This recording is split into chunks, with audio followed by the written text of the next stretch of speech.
Hello and welcome to another episode of Her Helping Habit on Air. We are a Canadian fertility agency specializing in known egg donation, embryo donation, and surrogacy, helping intended parents, surrogates, and donors navigate their journeys through education, support, and advocacy. Through open conversations and shared experiences, we aim to empower everyone involved in the family building process. Her Helping Habit on Air does not provide medical advice. These are simply lived experiences shared to help make the often uncharted world of infertility feel a little less scary. So today we're going to be talking about how it feels to be the partner of someone who's an egg donor and some questions and concerns that might come up. Right, let's do it. People just wonder, I think, why their partner wants to do this. As someone who, as someone who's not looked into it, I guess the first question I ask is like, well, why would you want to do this?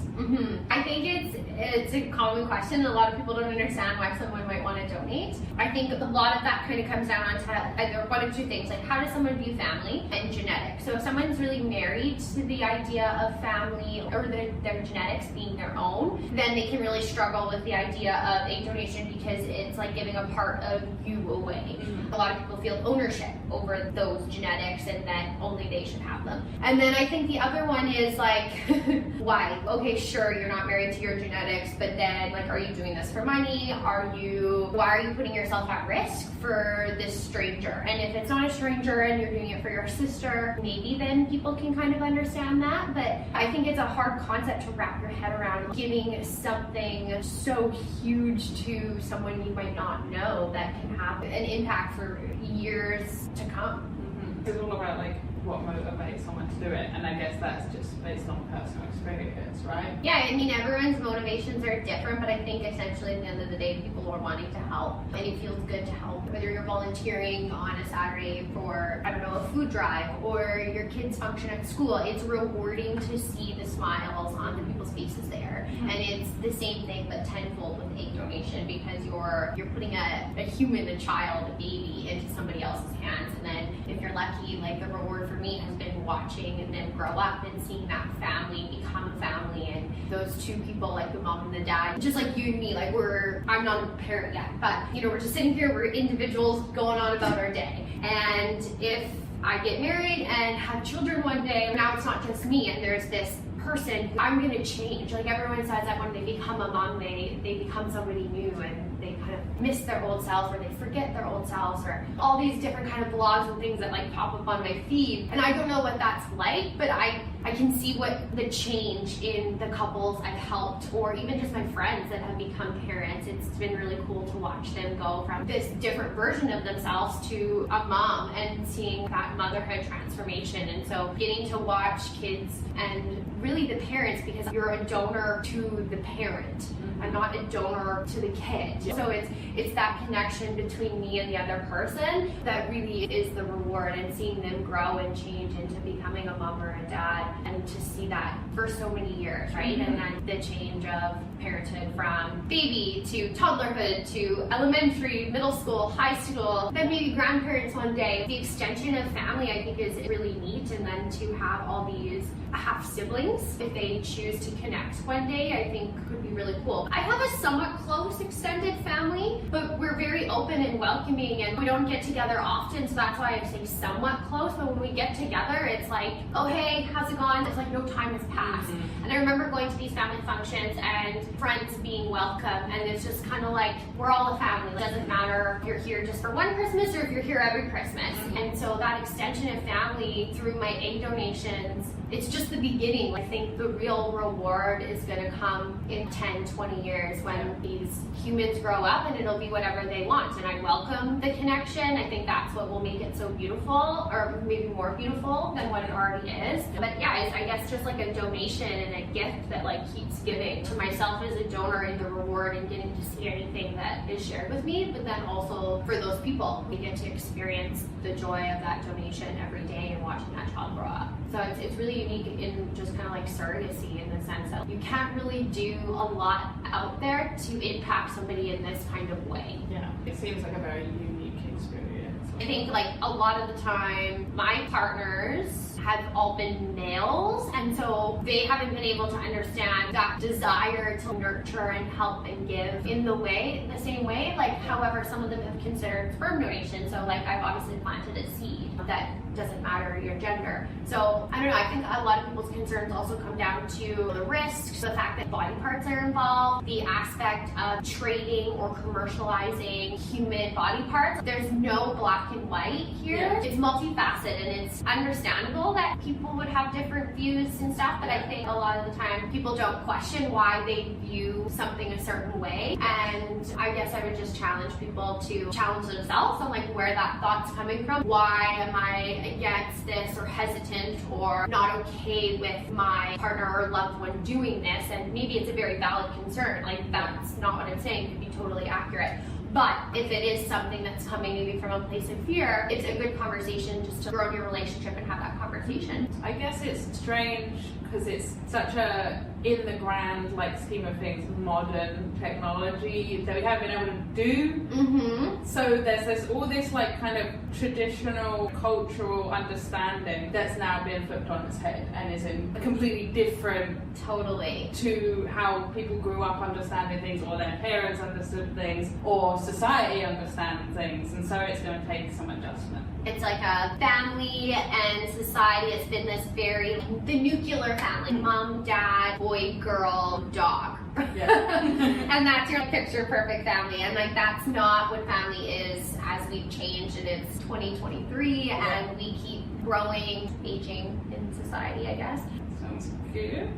I'm excited for change. Okay, so I guess a lot of people, if they're not concerned about genetics or stuff like that, then what their main concern is that, is the medical process behind egg donation dangerous or painful for their partner? Yeah, not comfortable, and I can speak from experience because I've done the procedure myself several times. In terms of pain, we definitely try to manage that. Every doctor clinic we work with across Canada, the globe, I think pain management is definitely at the forefront for them with any donor case that they're working on. It is a 20-minute procedure that is similar to getting a PAP exam. It is, at least in Canada, not something we put you under anesthesia for because it is so short. But you go in there, get in the stirrups, you have an IV, they'll give you some pain meds, and I really, for myself, just felt like 2 little pokes on each side of my ovaries. I do my deep breathing because, you know, that's my thing to calm myself, and I'm just kind of like focusing in my zen, and I don't even really pay attention, and then before I know it, they're like, we're done, and I'm like, okay, cool. Some people say they feel nothing, some people don't remember, some people say it was the most excruciating pain of their life. So I think it really depends on the person. Everybody's different, and your bodies respond different and have different pain tolerance. I've noticed for myself around cycle 3, it got a little bit more painful, and then so for cycle 4 and 5, they were able to actually freeze my cervix and the walls of my vagina. So I noticed a huge difference in pain when they did that. I've talked to other doctors in clinics that were like surprised they didn't do that right off the hop, and I guess that's practice for them to do, is just to freeze everything right away. So I would really say it depends on the doctor and clinic too. So if somebody is watching this that is considering donating, definitely ask your doctor about their pain management protocol, and don't be afraid to ask questions and suggest things. You should be comfortable with what's going on and not just agree to it to agree. Yeah. Okay. And literally, as someone who's never done this, I'm like in my head picturing a similar kind of, you know, like having a wisdom tooth out, right? Yeah. Like some people are like, that is the most horrible thing that I've ever done, it's so painful. But then some people are like, I don't know, I was anesthetized. When I got my wisdom teeth out, and I woke up and like my mouth is a little sore, but yeah, it was like no big deal. Yeah. But did you have your wisdom I teeth out? did, and mine was horrible. I was awake and I had a dentist with his like knee on my chest, like yanking it out. So it's like. Yeah, see, and that's obviously going to be traumatic. Like, I mean, he was a lovely man, but yeah, you can never predict exactly what it's going to be like, but you can kind of be like, okay, well. But then again, I'd be curious if you were offered the choice to go under, but it was probably more expensive. I do not remember. It was an emergency appointment. I had a bunch of medical students standing there looking at me as well. Just up there. Yeah. And when I had my wisdom teeth taken out in Canada, we had the option, and luckily my insurance covered, and I was able to go under. Yeah. But I know my sister, she, for whatever reason, didn't want to opt to go under, and she just got the laughing gas, and it was a totally different experience for her. And that's another thing that I think would be good to consider. Is it coming down to money? Is that why your doctors not freak me? Is that why I wasn't frozen? I hope not. I'm sure that's not the case, because our healthcare and system doesn't really work like that here in Canada, thankfully. But like, that could be the case depending on where someone's getting treatment. If that's the case, then you need to advocate for yourself to get the best care, regardless of the cost, and kind of figure out what that is and what you need to do. Okay, that makes sense. Okay, another question. Actually, can I ask you a question? You can, yes. So I'm just curious, can you tell me a little bit about yourself? Where are you coming at me with these questions from? Oh, right. Well, my partner is actually on a database, so these are not just other people's concerns, they're my concerns as well. Okay. So I'm trying to find out stuff for myself, but also I know that there must be a lot of other people in the exact same position who are very concerned or have all these questions, and I don't know if there's that much information out there, because there's more information for the person donating, for the parents, but not the other people very close to them who are like, I don't understand this because I'm another one researching it or talking to the clinics or agencies or whoever necessarily. Though partners maybe are a little more in the dark about what's going on, so it would be good to shine a light on that. That's something I never really considered. Sometimes we get partners pop up on the meet and greet calls where they're meeting parents, and I love it because it shows the support system that the donor has. To be honest, I kind of wish we'd seen it more, but it's something that a lot of partners seem to not really want to take an active role in. It's almost like pulling teeth sometimes for donors to be like, hey, come support me, come to this appointment, come help me out, or come hold my hand at the retrieval. Usually the free trip is easy to talk them into. It's good that we're having this conversation, because those concerns, I feel like they're kind of like, I don't know when to say this, how do I say this, when's the right time to say this, and then you pulled me along on this trip, and now I'm like, oh, now we're in a cab on the way to the retrieval, and I'm freaking out because I actually have no idea what to expect. And then you're brought into the operating room, and you're going to be holding my hand, and you're going to see the needle possibly going in through, obviously not through the vagina, but like the doctor's over here, he's looking here. As a companion, I'd actually love to be in your seat. I've never been able to be a companion before, and it's like a totally different experience. I think it's hard. My mom was my companion for my first cycle, and I don't really remember that one too much. I was really drugged up. I remember crying a lot. It just hit me. And my mom after, she was like, oh my God, do you realize what that was just like for me? Oh my God, I love you, you're my baby. I thought you were okay. I mean, I'm trusting these nurses and these professionals, but you're crying and freaking out on these pain meds and going into this operating room, and I'm there with you, but like also don't know what's going on. Just like imagining my mom sitting there holding my hand, and I'm blackout, lucid, but like blacked out because I don't remember any of this. And she's just like, calling out random numbers, 5, 4, 8, and they're counting the random eggs. But I never really comprehended until now what it might have been like for the person sitting next to me to go through. You care about that person, otherwise you're not their companion. Can you imagine, you've obviously thought about that, if your partner was to donate, what that would be like? I feel weird about it. Like that's what you're still working out? I don't know. It's strange to think about. And also, obviously, when you are preparing to do an egg retrieval, you are pumping different hormones into yourself and stuff like that, and that is something that concerns me as well, is that that could have an effect for the time that you're taking those hormones on, you know, whether you're bickering or arguing or whatever, and then you have to go and then be like, oh my God, like what's happening to them, and then feel weird because of whatever other factors were. Like, I don't know, it's like the hormonal PMS fighting, and then being like, I still have to support you. But also just being like, this is so weird, and now I'm like, are you okay? Get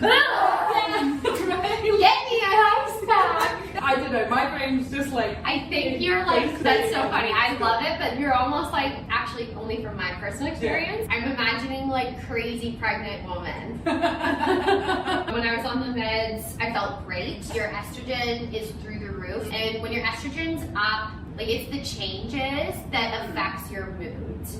So if it's stable, you're okay. It's the end when she has the retrieval you want to worry about, and it's like crash.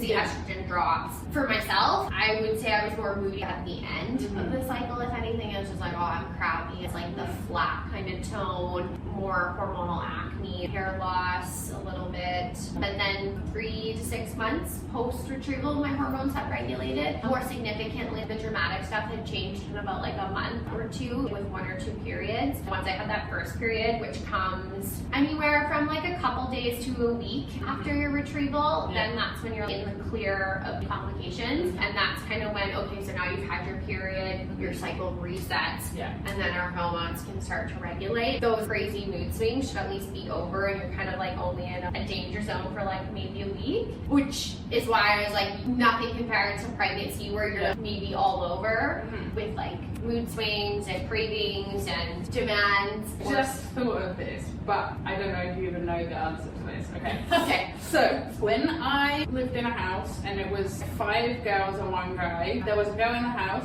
who was on the pill, and that affected everyone else in the house. So if you are living in a house with someone who's on different hormones, is that actually physically gonna affect me as a partner? Really good question. I'm gonna say no, because what happens with the pill is like your cycles are syncing up. So you guys are all on the same cycle, and then you're gonna have the mad crashes and highs and lows together, because you're literally on like the same day 10-year cycle and same day 20 and ovulating together. Whereas with these meds, no, your cycle stays the same. There's still going to be a cycle day 1, resting baseline. You start your IVF meds, and then you're still normal. Day 2, day 3, day 4. It's only when you get to that ovulation phase that it changes. So we can time that with the IVF meds. We stop taking the stimulation meds, which is growing your eggs and the follicles, which you do naturally, but we're stimulating more than normal. And then we stop the stimulation and trigger you to ovulate when we want. And it happens a day or 2 later immediately. Whereas when you naturally ovulate, you're gonna ovulate, but you still have the remaining 1.5 to 2 weeks of like your 28-day cycle. And really it's still similar, because we're gonna trigger an ovulation, you're gonna have the retrieval procedure, and then you still wait a couple days and then have your period. So we're just speeding it up like a few days at the end, which your body's not just gonna be like, I'm up and speeding through this. You still have to go through the cycle like you usually would. Okay. Yeah, but good question. And don't quote me, any doctors out there, because that is just my best answer, and I'd love to know if someone has a more scientific kind of reasoning, maybe different answer, and I'm completely off. Alright, this is not so much a personal question, but an overarching question. Will it put their future fertility at risk being an egg donor? Hate this question. It's such a good question. Yes and no. Yes but no. No but yes. I don't know.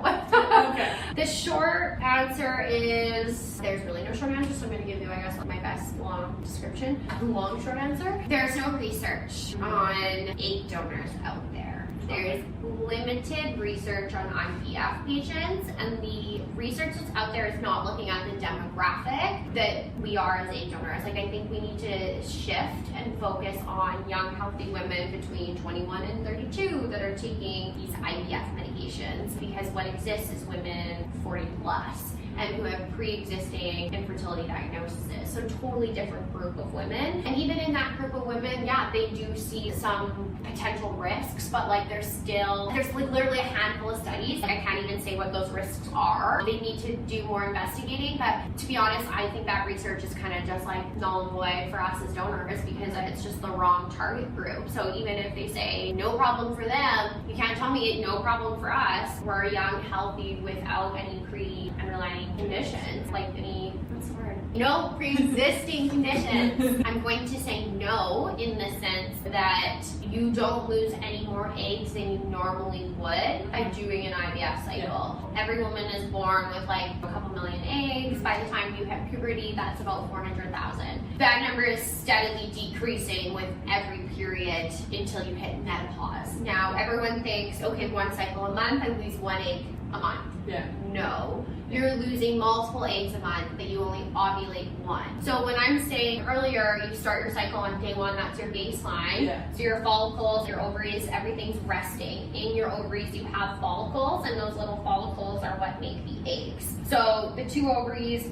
I start day 1, these little follicles are all gonna grow eggs, and then naturally my body just picks like, this is the best follicle or egg that's been developing, and I'm gonna release this on ovulation day. And the rest of the follicles just are absorbed back into my body, and they're gone, lost forever. So that's how we get from like 400,000 down to like 20,000 when we're in menopause. And those eggs are just reabsorbed back into your body, can't use them if you didn't ovulate. However, with the IVF meds, we're able to rescue those eggs. Okay. So with the stimulation and picking the ovulation, like with the medication, we're able to keep, say, all 15 or 20 that we're growing, and then tell them, okay, you all are going to mature and all be ready and ovulate for us to retrieve, opposed to your body just releasing the best one and those other ones just being discarded. And so yeah, you're not losing any more eggs. You're not hurting your fertility in the sense that it's going to be declining or diminishing the amount of eggs you have by doing an egg donation. But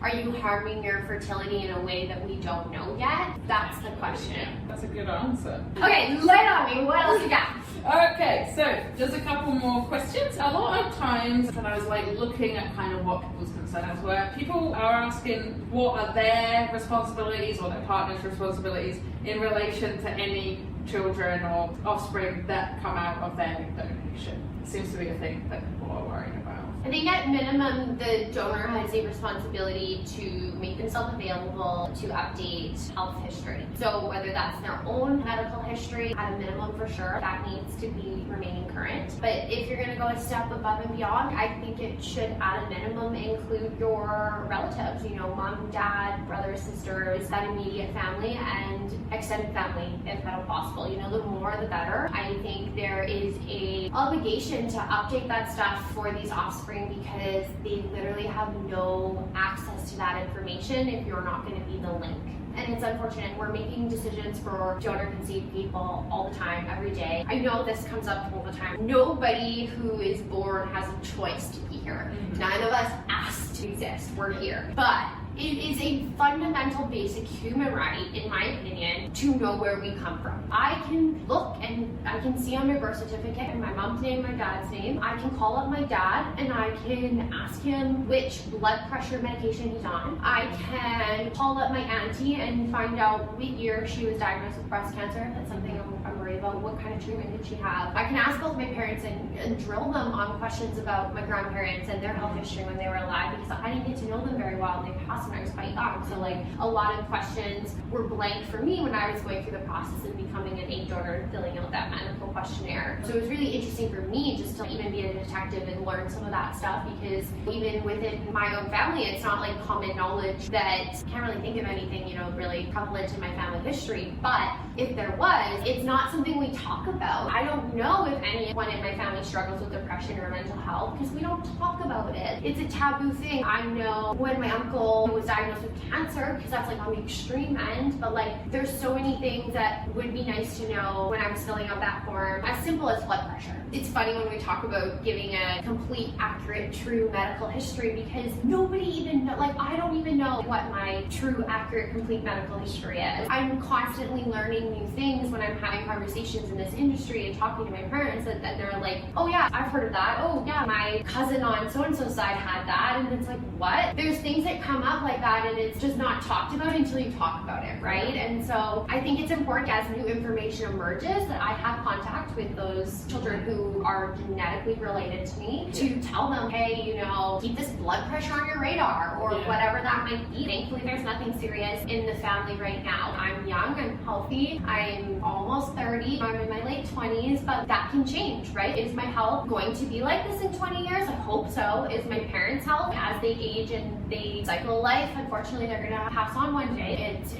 might be important that I share the cause of death with those offspring. This didn't affect any of my donations, but just to give kind of a personal example again, my dad, when I was in Australia nannying, my dad had a heart attack and nobody told me while I was gone. And I found out when I got home, oh, dad's scheduled for open heart surgery in a few months. This is like big news to 19-year-old me, like what is going on? This seems super serious. And then seeing my dad after the operation, they break your ribs to get access to your heart for that surgery. So not only is your heart and everything recovering, but your ribs and physically there's so much more that needs to recover. He's 26. So he's early 50s at this point, healthy, no pre-existing conditions, so they're investigating. Find out that one of his 4 valves was not properly connected to his heart, and so that's why they were doing open heart surgery, was to repair it. But that connection never had in his entire life. He was born like that. So then there was a bunch of testing done on him, and then my sister and I, just to ensure it was not actually a genetic condition, and it wasn't something that either of us had, and it wasn't. So thank gosh, but that would have been potentially a disqualifier for me to even donate, because that was pre any of my cycles, right? But we went through that process, we were able to figure out it's not genetic, it's not hereditary, everything's good, but things like that, right? Our health is constantly changing and evolving, and I think it's not fair to these people to not be in the know about things that affect their own health if we know them. Even though there's this hush-hush within the families, it was passed on to me and I was able to get checked about a potential heart condition. So that shouldn't stop there. But like in terms of a partner and their obligations, I don't know that a partner really has any obligations to the offspring unless you are married or in like a life partnership where you're going to be with this person forever. If it's a boyfriend, you're concerned, oh my gosh, I'm dating this girl in university, I'm not sure if I'm going to be with her the rest of my life, like I would really worry about it, you know, just support her and be there for her. But yeah, if it's someone you're considering a life with forever, and I think then it's definitely going to impact you more, because then you need to consider, first you need to think about how would I feel, or how will I feel if this child knocks on our door one day? How will I feel if we have children and they knock on that door? How do I feel about my children meeting these children? Because then you're connected through your partner for life, right? And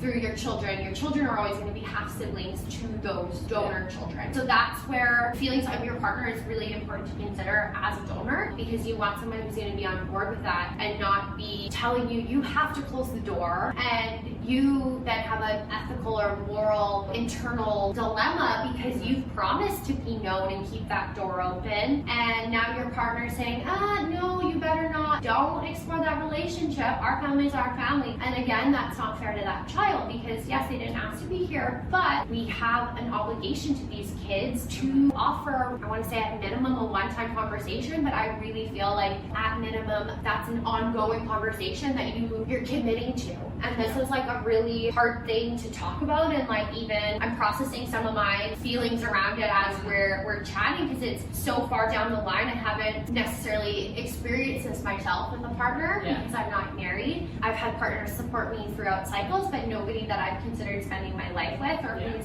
opinion really impacted me enough to be like, yeah, I'm not going to do this for you. But the person I marry, I have 110, they're going to have to be somebody who's going to welcome and embrace these children if and when they do knock on that door. So that is something that I've taken into consideration actually as I've dated as a donor. I've had like 3-4 different boyfriends throughout 6 cycles. Now I'm with my last partner for almost 2 years, and knock on wood, I'll have a ring, but he's totally on board, and that is one of the things that made me so sure about him, was that he was so supportive about my past cycles and open-minded to this unique idea of family and science, and I don't even know what to call it, but like he's open-minded and you know what, like we'll figure it out together. We'll cross that bridge, and I welcome those relationships and we'll see what comes of them. So I think maybe that's your responsibility as a partner, is just to have an open mind. Yeah, that makes sense. Where can I learn more about egg donation? HerHelpingHabit.com. We have a website, we have Instagram at Her Helping Habit, Twitter, Pinterest at Her Helping Habit, Facebook, YouTube channel, all at Her Helping Habit. Newest podcast. I would love to chat with anybody who's interested. We offer free consults to egg donors, so you can just go to our website, HerHelpingHabit.com. Our whole team is either a former egg donor or surrogate, so you'll be talking to somebody who has personal experience with the process. process just to kind of suss out if it's for you. No pressure, but we do like if you fill out an application ahead of time, just because then we can go through and talk about some of those health things that might come up or risk kind of areas. So we might have more questions for you, or you have more questions for us, but then we can just kind of have like a complete idea of who we're talking to if you filled out that application, so that not only can we answer your questions and make sure that our agency is a fit for you, but we want to make sure that you're also a fit to be an egg donor. So I want you to be careful to kind of like do your research, look at a lot of personal experiences, blogs, different agencies, talk to as many people as you can. I know it's overwhelming, there's lots of info out there, but I think you're your best advocate, and education is key. There's a lot of doctors, clinics, banks that will just take you. It's hard to find good quality egg donors. So if you are somebody who fits that criteria, don't just go anywhere, because everyone will take you. You want to go where it feels right, and just because someone will take you doesn't mean they should take you, because there's a lot of health things, like not even just for the donor conceived people, but for you as a donor. There may not be a genetic risk that you're passing on, but it could be unsafe for you to take the medications, or maybe you're at higher risk of clotting to be on these meds because of your genetics. There's things we learn from doing donors genetic testing where we learn, yeah, your eggs would be great to make future offspring out of, but this is a risk for your health, and we don't want you to be doing this because you could get sick or die, or we don't want those things to happen. But there's, unfortunately, egg donation's a business, and from a business point of view, people are making money off matching you or finding your recipient, or if you are in a country where they can compensate you, right, it's even more, there's a bit more of an imbalance there. And so you need to be very careful which program you're going with, and that they really have your best interest in mind and not the recipient. Yeah. Because I find a lot of programs are focused on the recipient. They're the paying person or patient, and the donors are pushed off to the side. And that's something at Her Helping Habit, like, we're very donor focused, we're client centered. We look at you as a person, whether you're the donor, the surrogate, or the parent, and how can we best help you. And so we have different workers with each parent. So if I'm working with the donor, I'm not that caseworker for the parent. It's somebody else on our team who's working with the parent. And then they can advocate for the parent, I can advocate for the donor. So there isn't that conflict of interest. Okay, great. Check out the website at herhelpinghabit.com. So you also to talk to you? Yeah, thank you. It was nice to chat with you. I appreciate you being vulnerable and sharing kind of some of those fears with us. All right, talk to you again soon, I'm sure. Thank you. If you'd like to connect with us or have questions about known egg donation, embryo donation, surrogacy, becoming a parent, or exploring whether becoming a surrogate or donor is right for you, you can find us online at Her Helping Habit or email us at info@herhelpinghabit.com. We're passionate about educating and supporting all parties throughout the journey, and you can also book a free consultation with one of our coordinators directly through our website. Thanks for listening, and we'll talk to you again soon on the next episode of Her Helping Habit on Air.